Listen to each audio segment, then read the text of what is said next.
the king, and he doesn't look like he should look. He's sad. He's heavy-hearted, downhearted because of what has gone on and what had continued to go on in Jerusalem.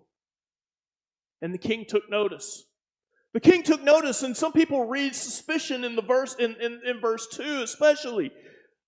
But whether it's suspicion there for his own well-being, or whether there was actual concern there for Nehemiah. Hey, you look sad. What's going on?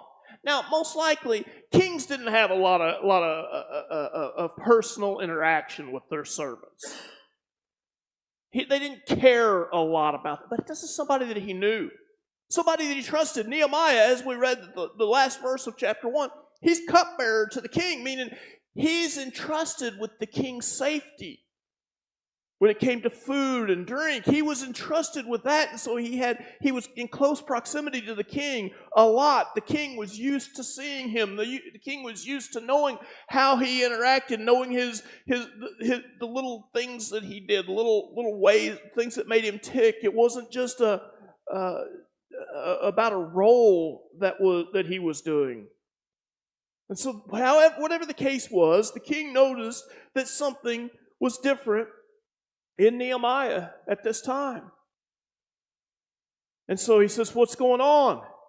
And Nehemiah trusted God and then took this step of faith. Remember his prayer there in verse 11 of chapter 1. He says, give your servant success today and grant him compassion in the presence of this man.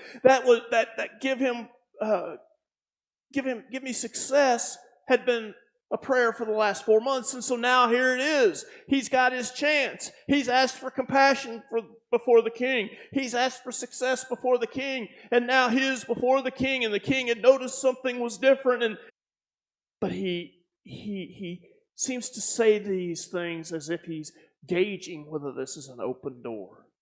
We talk about these divine appointments and these things that